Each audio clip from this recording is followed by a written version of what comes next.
Ay, ako pala si Harold na taga Quezon City. Pa-shoutout pala sa mga kasamaang kong trabaho na magpadagdag na kayo ng restriction code para iwas huli. Lalo na sa mga alam nyo ng violation nyo sa code nyo na ginagamit nyo yung truck na wala sa tamang Restriction. Ayan. Sige, Okay, salamat. Yes, sige sir, magdadrive na to si sir. So ayan na po si Sir Harold. Yan, si Sir Harold mag-additional siya ng code 3. Code D po ang kanyang additional code. Yan, yung mga gusto dyan mag-additional code 3, C and D, PDC po ang requirements natin sa LTO. Tulad nito ni Sir, magsasabay niya yung pagsasabayin niya yung si saka D. So pwede naman po yun. Yan. So napakainit.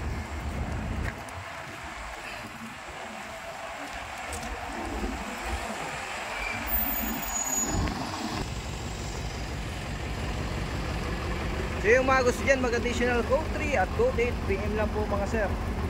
Yun, PDC certificate po ang requirements natin sa LTO. So kaya lang dapat ang lisensya nyo po, yung code 2 nyo po 4 na taon na professional. Kasi pag non-pro po, hindi po pwedeng mag code 3. Okay, parking.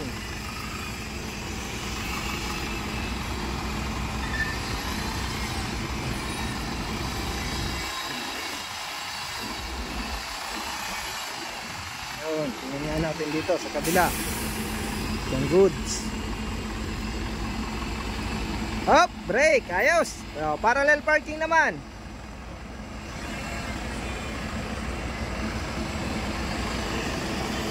Shout out nga pala dyan kay Sir Noel Cabalen.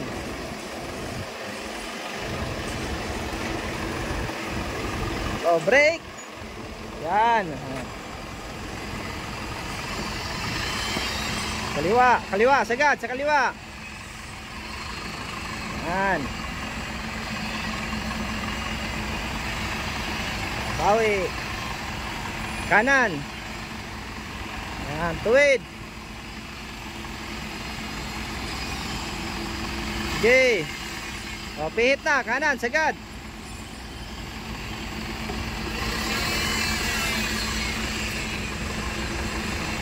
Okay.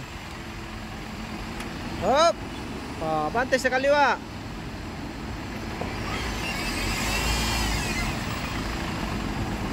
Brake. Yun, neutral. Straight ng gulong. Ayos. Okay, salamat.